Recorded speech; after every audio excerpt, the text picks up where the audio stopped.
Welcome back to the Hood Needs Fantasy Football Podcast. This is episode 83. We got week 6, studs and duds. I got my dogs here with me, MFB. Yes, sir.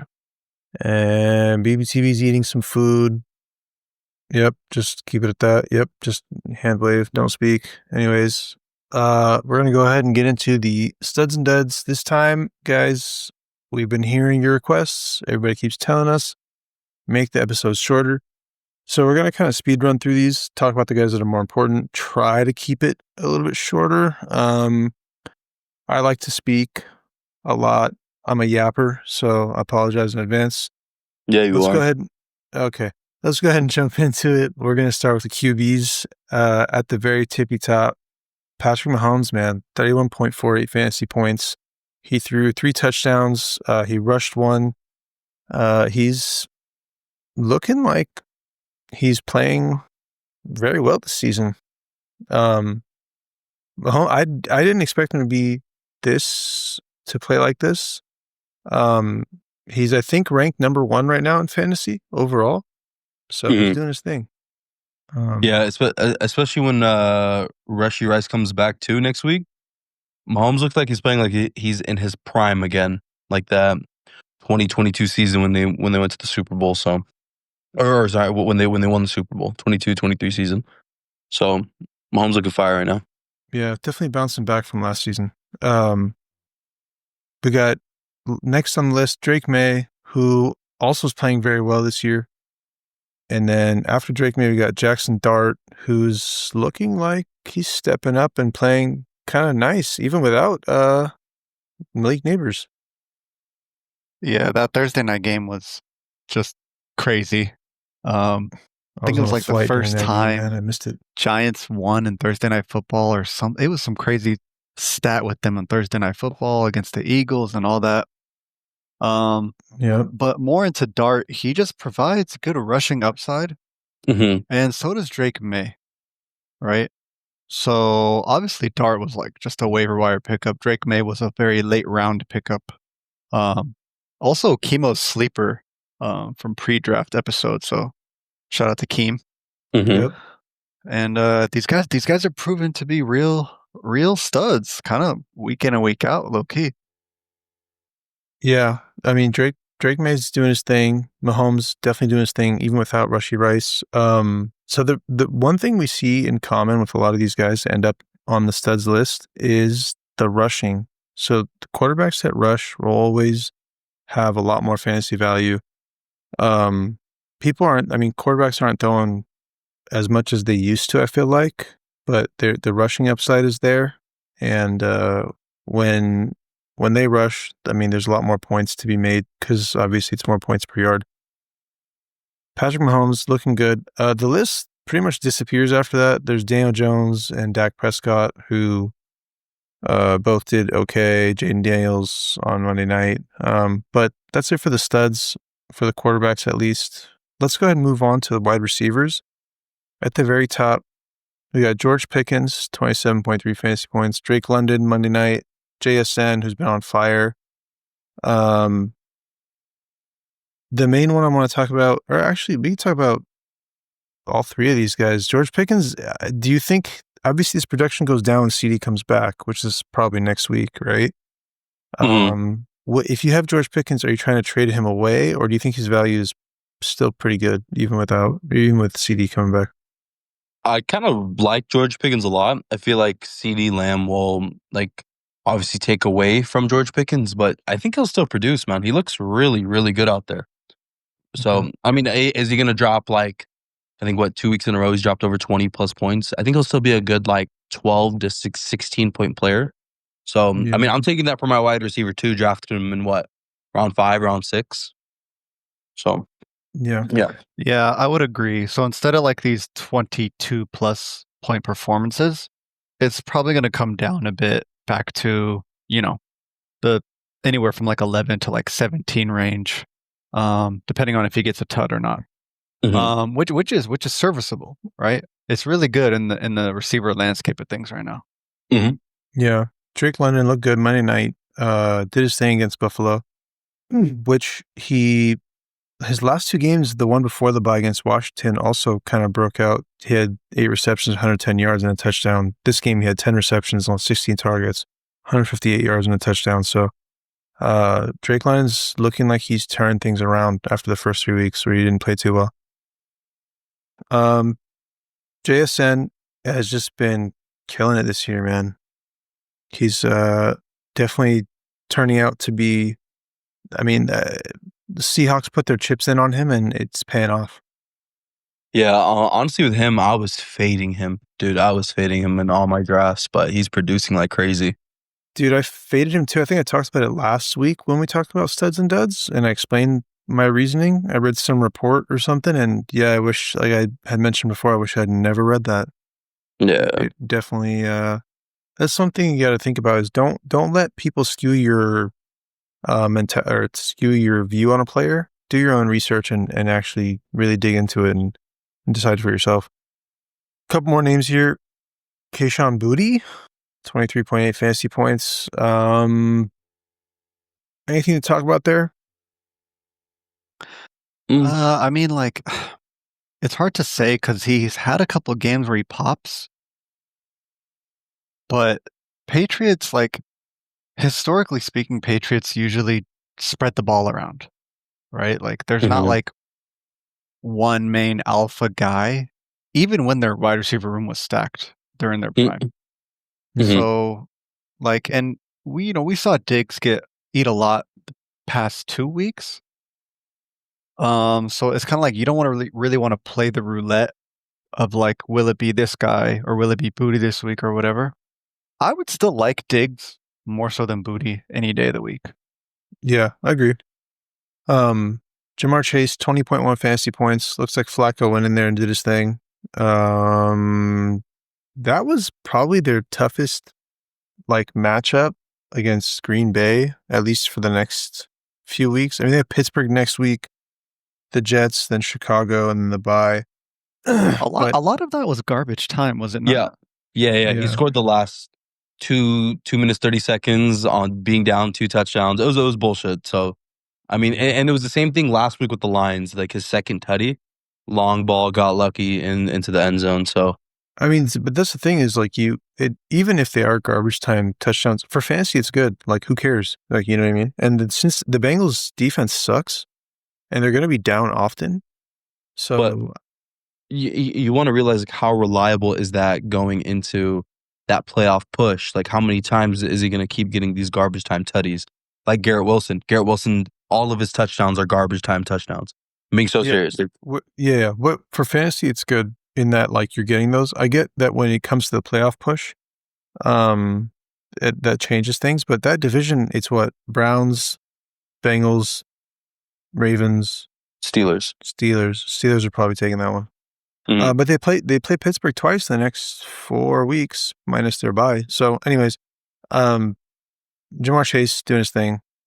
Couple more names here. Just throw these names in here just because they've turned things around the last 2 weeks. Ladd McConkey, 19.5 fantasy points, and Brian Thomas, 19 points.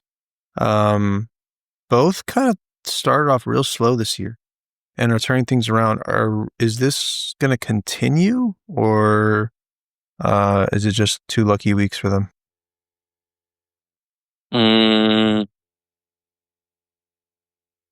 Let's start with Ladd McConkey. Do you guys think that the production continues for Ladd, or because he had 100 yards? I think he still does good. It just depends, like how much will he see the red zone? Obviously, he got in the red zone there. Yeah, 2 weeks in a row. Mainly, the red zone targets have been like Keenan Allen and QJ, right? Right. They don't look at Ladd too much in the red zone. He's not like a big, tall, you know what I'm saying? Like the guy you need that can get those balls in the red zone, right? Yeah. Most of the time. So, and then it comes down to, well, okay, what about, between, not in between the 20s, but like the 20 to 20, right? I'll say, like the middle of the field. Is he going to see a lot of those targets, compared to like, they just spread the ball around a lot this year, right? And it's not great for Ladd, especially at the price you probably paid to draft him. Do you trade him away high now after 2 good weeks? Hey, I'm a lad hater, so yes. I They mean, play it the depends what Colts high next is. week. It just depends I what I mean, could get in return.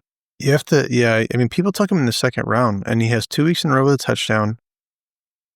People are probably going to say, "Oh, let him do it 3 weeks in a row." They play the Colts, so he can do it again. But yeah, I don't know. I'm indecisive on whether or not I would sell high or hold on to him. But Brian Thomas, who finally caught his first receiving touchdown this week, things are starting to turn around for him. Last week, 4 receptions for 80 yards. This week, 8 receptions for 90 yards and a touchdown. And he almost had a second touchdown, which flew out of the defender's hands into his hands, and he went and scored, but it was called back due to a flag. So he would have had a much bigger game, even. But yeah, are you guys like excited for Brian Thomas? Do you think the production continues? Do you think that? Bro, I think this is what we expected, and I think it'll continue, right? Mhm. It was just eventually due for him because, and we probably talked about it before, where it's like, well, I'm not really panicking on Brian Thomas because he's getting target share. Eventually, the target share will come to fruition and turn into points. Yeah. Which now we finally saw it did, right? Actually, I don't know if you guys saw a play where Brian Thomas had a touchdown, right? It kind of like bobbled off this defender's hands. And then He was at that. I just said it. Oh, I just brought that up. Yeah. No worries. But I talked about how the defender flew out of his hands. He caught it and he went into the end zone for another touchdown, but he got called back. It was a flag on the play. Yeah. By So, Travis Hunter. Travis Hunter sold him. Badly. Oh, I didn't see who the flag was on. I was watching off my phone, it was because but I Travis did Hunter see- was on the other side with his foot on the line of scrimmage, bro. That's so It had annoying. nothing to That do with was Brian him. Thomas. Yeah. Crazy. No, it wasn't. It was a flag on Travis Hunter, so that stinks. But anyways, Brian Thomas trending up, Lad McConkey trending up. Hopefully they keep it up. Let's move on to running backs. At the very tippy top, Bijan Dude. went crazy. Ripped off an 81-yard touchdown against the Bills. Just a dog, bro. He's so smooth. I was gonna He's crazy. I want to talk about Bijan a lot, but we got a lot of names to get through here and the running backs. So I'm going to name off a couple of these guys. The next 4 in a row, I think 2 of them we can talk more about. Rico Dowdle, 31.9 fantasy points. He's been a stud 2 weeks in a row. That was a statement game right there against the Cowboys, bro. It was His a old revenge team. game. Yeah, That we was talked crazy. about that. Okay, there's been a lot of wild Rico Dowdle stats, but I do like this one right here. Rico Dowdle has more scrimmage yards in his last 2 games than Barkley has all season. That's Golly, crazy. man. That's Yeah, crazy. it's like, hey, we talked about it in preseason. I was like, I'm fading Eagles players because post Super Bowl blues, man. You win the Super Bowl, it's like, all right, man, what am I playing for? You know? True. Anyways, Rico Dowdle is a stud. It'll be really interesting to see what happens when Chuba comes back. In my opinion, if you're the Panthers, there's no rush in bringing Chuba back. You don't need to. Rico's doing his thing, taking care of business. They won against the Cowboys with a field goal at the end. So they're doing work. They're doing fine without him. So what's the point? Cam Scatterboo Thursday night, 30 points. That was a statement game. He's a stud. Dog. He's a stud. He's a dog, man. Sacktown hitter type shit. CTE machine, bro. That fool just Dude. Anyways, He's like 5'7", 5'8", just runs like a straight Zelimir, bro. Like a Just dog. head into the wall. Just man. He's a Um, freak. But hey, one thing to note: players that run like that always end up getting injured. That just run crazy True. always end up getting Maybe, injured. but he's from Sac though. All right, bro. We'll see.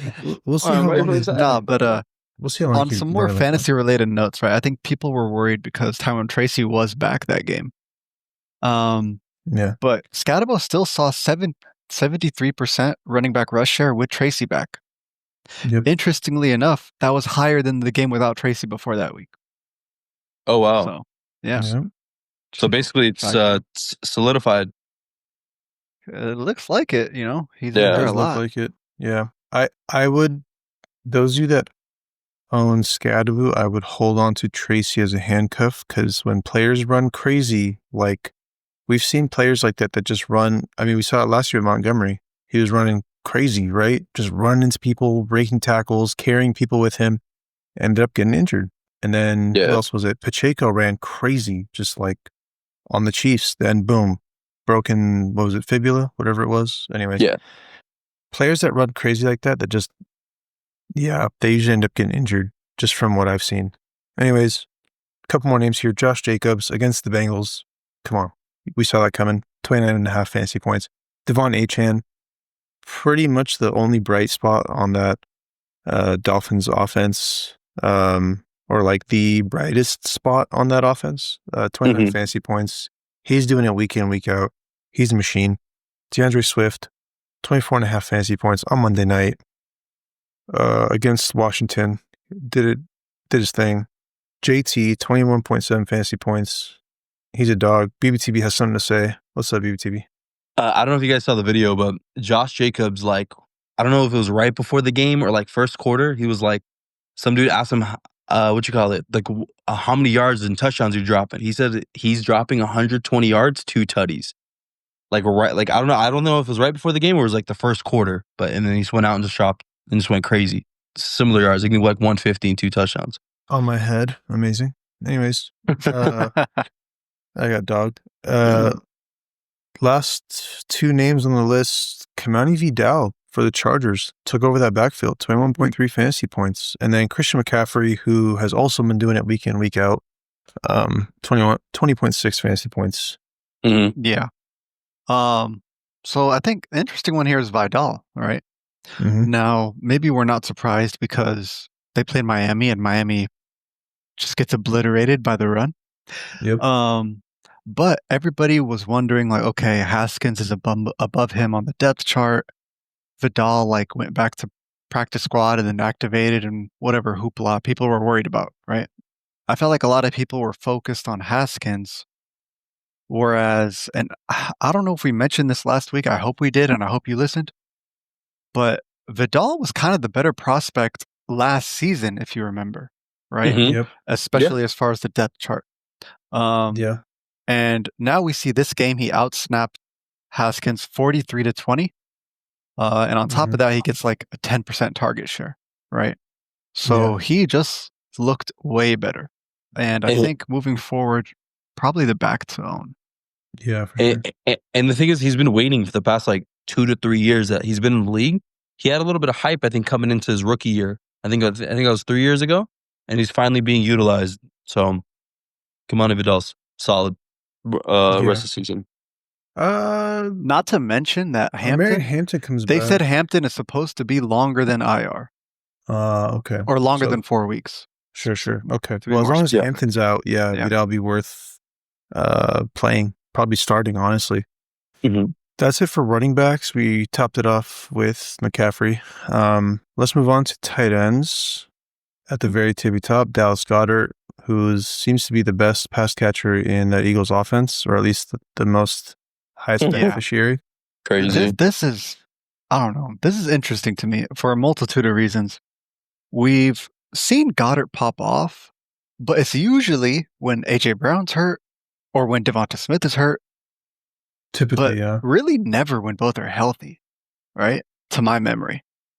But bro, like he's seen 34% target share and he's been above 30% twice in 5 games.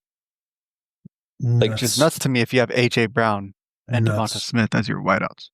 Well, to me, when I hear those stats, that's just a problem. That means Jalen Hurts does not know how to throw the ball to his star guys. 100%. Kind of, right? But I think the more pertinent question to ask is, does this sustain? Does Goddard continue to just see everything come his way? Will it dwindle out and he just goes back to earth? No, because at some point, A.J. Brown's going to turn into a diva and demand the ball. I don't know if it continues necessarily per se, but I do think it'll happen again. Like I think Goddard is like auto start like as a tight end every week in, week out. You may get some games where he doesn't have a touchdown and it may go to A.J. Brown or Devonta Smith, but as BBTV said, AJ Brown is a diva. He will request the ball. But yeah, Dallas Goedert, I think Hurts is just comfortable chucking it to him, getting it to him, because AJ Brown and Devonta Smith are, of course, going to take away a lot of the defenders, right? Because those are two huge threats. So Goddard's probably not dealing with a lot of coverage. He's probably more open. Easier to throw it to the guy that has less defenders around him. Trey McBride, 17.2 fantasy points. Clearly, we need to just dump Kyler Murray, because this is Trey McBride's best game of the season so far. Kyler Murray sucks. Jacoby Brissett is going to take over. Jacoby Brissett did his thing. I know. Kind of. It's better than Kyler Murray, tell you that. No. Tyler Warren, they still lost the game. Tyler Warren, 15.3 fantasy points. He's a stud. Sam Laporta, 14 fantasy points, did his thing. They still lost that game to the Chiefs. Michael Mayer, who stepped up with no Brock Bowers, 13.5 fantasy points. Solid. Zach Ertz bounced back, 13.3 fantasy points. Tyler Higbee, 12 fantasy points. Harold Fannin Jr., the rookie, with 11.6 fantasy points. Any of these guys you want to talk about? Nope. Yeah, tight ends have been just kind of streaky, hit or miss. Yeah, Zach Ertz dropped a donut last week, I'm pretty sure. That didn't, was it last week or the week before? Yeah, it was last week. Yeah. So like you got donut 1 week, and then the following week you get 43 yards, 6 receptions, and a touchdown. Hey, crazy. There's like very few tight ends that you can really trust. Tyler Warren being one of them. The other one's probably McBride. The rest of them are just streaky, hit or miss. Oh, and Goddard. I'd say Goddard's in that mix now. That's it for the studs. Let's move on to the duds. Again, we're going to try and keep this episode a little bit shorter. I'm going to try and just speed run through these. The players that we need to talk about, we will. The players that we don't need to talk about, we just will not talk about them. So, for quarterbacks, Justin Fields played the Broncos, 4.9 fantasy points. Terrible. Anyone else notice a trend that all these international London games are just bad? Boo-boo? Yes. Like, bad for fantasy. These teams are traveling like overseas. Have you been on a flight to London from, depends on where you're going from. If you're East Coast, I actually haven't. Bro, it's, but maybe we should kind of, like, I don't know, bro. The next game is Rams Jaguars, bro. So do you just not play them? Not playing any players from those teams. Yeah, man, they haven't been great. It's just such a bad output. Yeah, I wonder if I just don't know. But anyways, it was a good Denver defense. They did their thing. Justin Fields got shut down, which sucks because he's been able to at least come up with points in garbage time, and this time he couldn't. Matt Stafford came back down to earth. When you trusted him most, he failed you. 9.34 fantasy points. Bo Nix, not too bad. 13.36 fantasy points playing against the Jets. Jordan Love, just under 15 fantasy points. Not enough to get you a win, but maybe did enough to keep you alive. Josh Allen, I threw his name in here because you expect more out of him. 15.4 fantasy points. Got shut down Monday night by the Falcons defense. Bro, all I'm saying is that Bills team looks very fraudulent. They do not look that sick the past 2 weeks. They got smacked by the Patriots last week, and then today they get smacked by the Falcons. I don't know. So, is this at all in any way, shape, or form panic for the Bills offense, or no? No, I think Atlanta has a slept-on defense. Actually, really?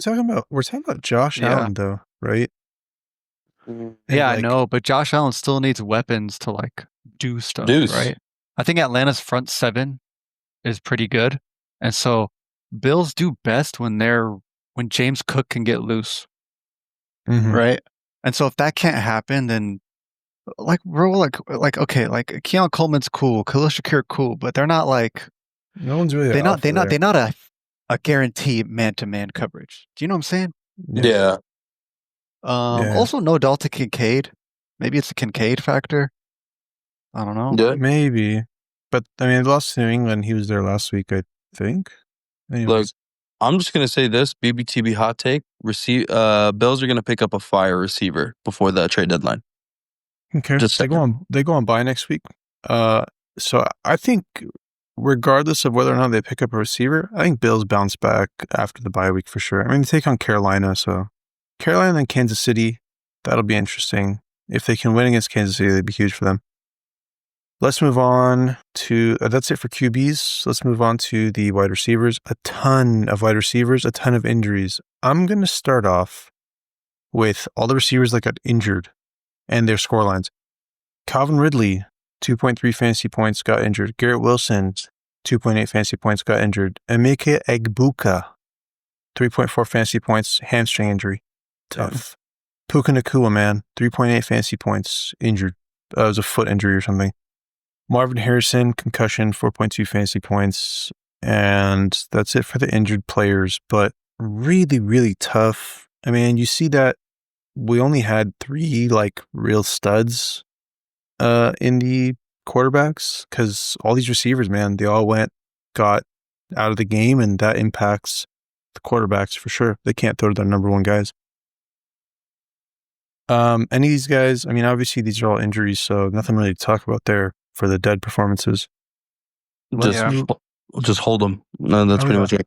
Obviously, yeah. We can talk in the midweek report about these guys when we get more news about their status and things like that. What to expect for the next week or the next few weeks. Wide receivers that did not get injured. Cortland Sutton, 2.2 fantasy points. Dud. Michael Pittman, 3 fantasy points. Dud. Debo, 3.4 fantasy points. Dud. Rome Odunze, 4.2 fantasy points.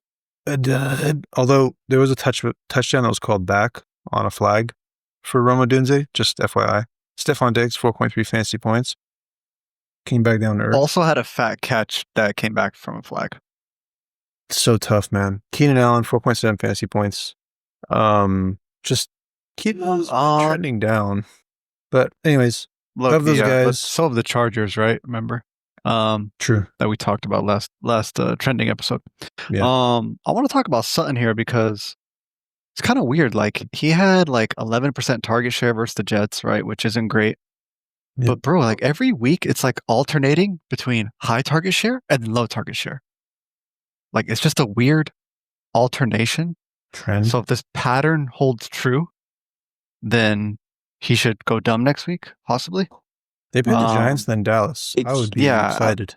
Oh no, Dallas should be juicy, but on paper, I would be excited for Sutton. Go trade for him. Get him. Well, the thing is with Sutton too, you also have to look at matchup as well. I think Sauce Gardner was on him. That's true. So it's they had the defensive CB match. It was Sutton versus Gardner, and then it was Garrett Wilson getting locked by PS2. Yeah, so it's it's just a good defensive game. Yeah, he had 1 reception for 17 yards. Boof. On 3 targets, by the way.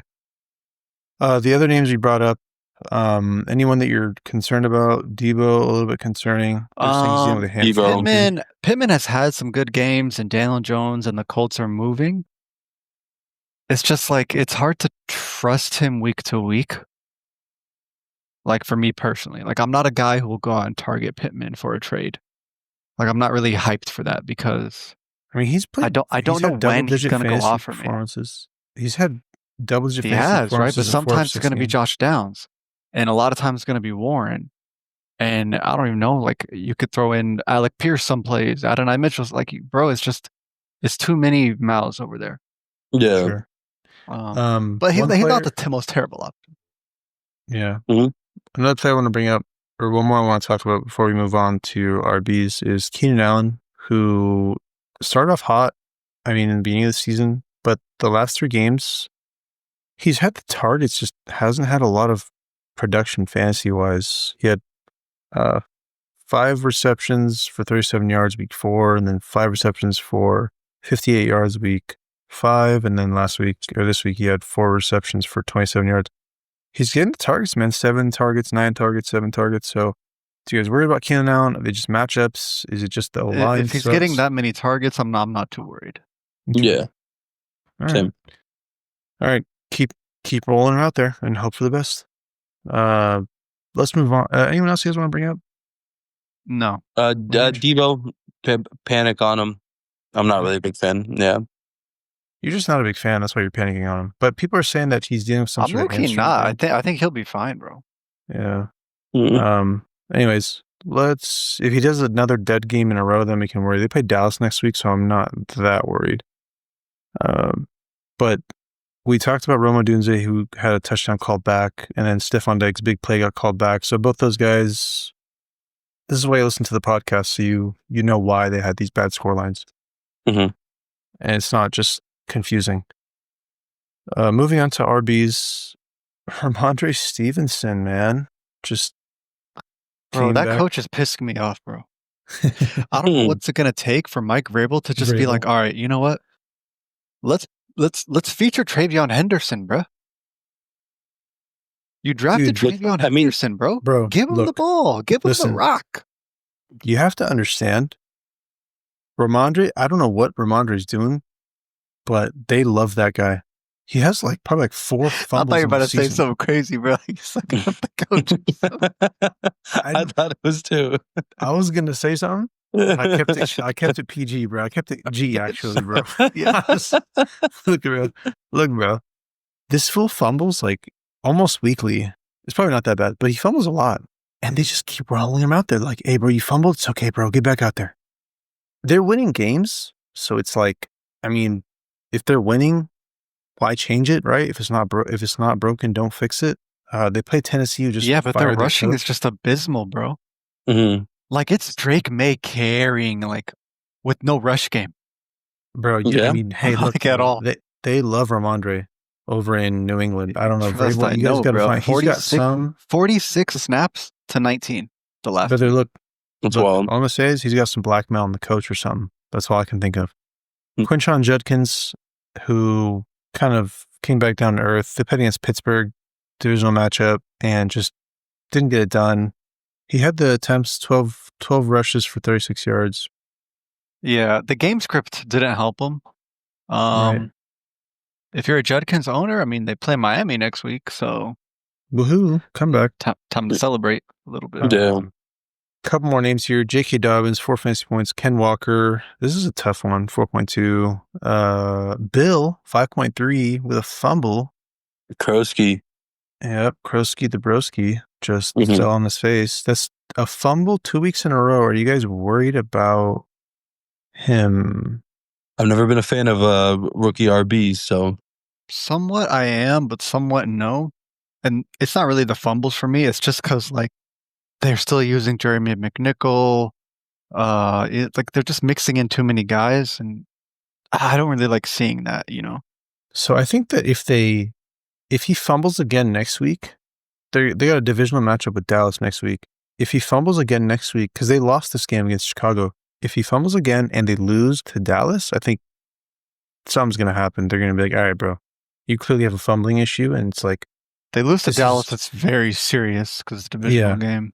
That's what I'm saying. So be very nervous if you're a Bill owner and he fumbles again, and especially if they lose. If they win, it's like, all right, bro, forgiveness. But if they lose, then because that's a whole possession that they lost off that fumble, that could have changed the game against Chicago. So, we mentioned Ken Walker. We didn't talk about Dobbins. There's a note here. I don't know if you guys want to yeah, bro. So J.K. Dobbins, I mean, obviously the game was very weird, but either way, his highest target share of the season so far is 8.7%. And the last game, it was 2.4%. And it's just it's just weird. I'm not sure why Sean Payton's not really using him in the pass game, but he's using him so many more snaps than RJ Harvey. I'm praying on J.K. Dobbins' downfall, bro. I want RJ Harvey to be featured, bro.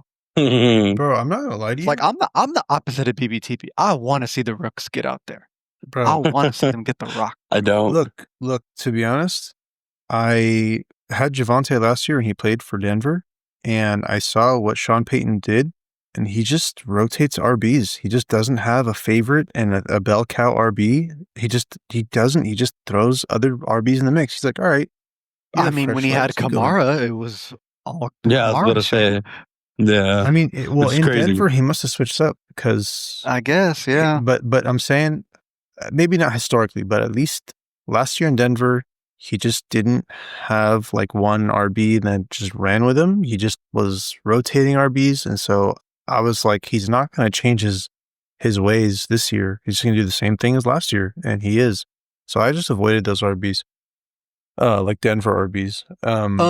Also to note about Brees Hall. We didn't bring him up yet, but Pollard. Sorry. Next three on the list: Pollard, terrible offense. Brees, and also he's losing work to. I think Tajay Spears was more efficient than Pollard. So yeah, Pollard's kind of trending down. I would be. Hopefully, you got rid of him. It's probably too late to get rid of him now, but yeah, that he's trending down for sure. And then Brees, who didn't get a little under 6 fantasy points, and Javonte also a little under 6 fantasy points. Yeah, I want to talk about Brees because such a weird player this year. Because like, I feel like since week 3, it's like I kind of been wanting to buy low on him. I kind of been wanting to buy low on him, and like he gets like ever since Braylon Allen went down, he gets the rock all the time. Mhm. Now, granted, it's not the best offense, right? And they just had their top passer get hurt, or a top pass catcher rather.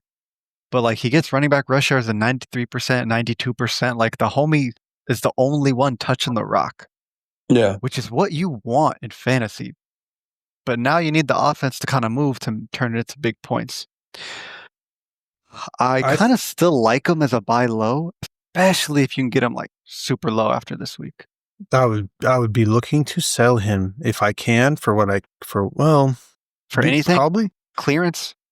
I don't know about clearance, man, but like, dude, A Brees Hall for J.K. Dobbins. Oh man, that's a tough one. No, I'm keeping Brees. Brees? That's my way. I'm taking Brees. You got to think about this. They just lost Garrett Wilson. They have nobody. They have no one, and it's Justin Fields. So like, if they can't throw the ball, which Justin Fields can't really throw that well, then Brees is not going to be able to get loose, bro. There's not going to be able to run the ball much if they can't pass the ball at all. So, and especially if they're going to be down, they're not going to run that much. So then he can have 93% of, 10 rushes in the game, and it's not going to do him any good. Because he got 9 rush attempts. Can't do much with that. So yeah, I'd be worried. I'd be very worried about Brees, especially with Garrett Wilson going down. Yeah. That's it for RB duds. Did you guys want to talk about Javonte or anything? No. All right. Let's move on to tight ends. Juwan Johnson, 0.5 point. Drop him. Mason Taylor, 0.7 fantasy points. Mason Taylor's a weird one, bro. It's a crazy one to me. Wait, who's Mason Taylor? Tight end from the Jets. You're making us look bad. You're making us look bad. Mason Taylor from the Jets? All my life, I've never heard of that name in my life. Thought that was the backup to Kittle. We put Juwan Johnson. They really put him in there too. He was a waiver wire ad from last week. Okay. Listen. On speaking of Mason Taylor, who BBTV just learned existed. No. Okay, anyway, this guy had target shares of 25%, and then 27%, and then it went down to 6%.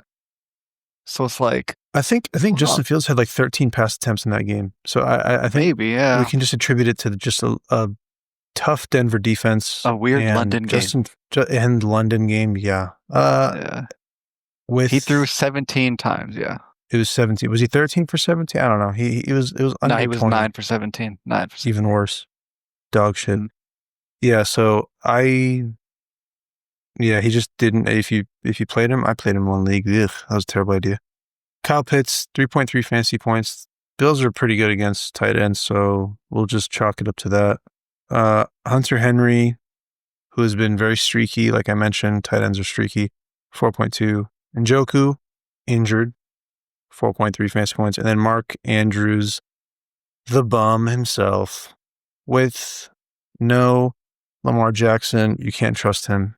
You can't really trust anyone on that offense without Lamar there. But they go to the bye, and Lamar's training to come back after the bye, so maybe he'll come back after that. Any of these guys you want to talk about? Nope. Not really. Okay. The only thing I will say, man, you know what? Nah, we don't need to talk about this stuff. We'll talk about other stuff later. That'll do it for the tight end duds. That's it for this episode as well. Is there anyone you guys want to bring up or discuss? Anyone we missed? Chilling. Nope. Cool. That makes it a lot easier. Anyways, that'll do it for the studs and duds. We did shorten the episode a little bit, so hopefully you guys like that. And we'll see you guys on the next episode. Peace.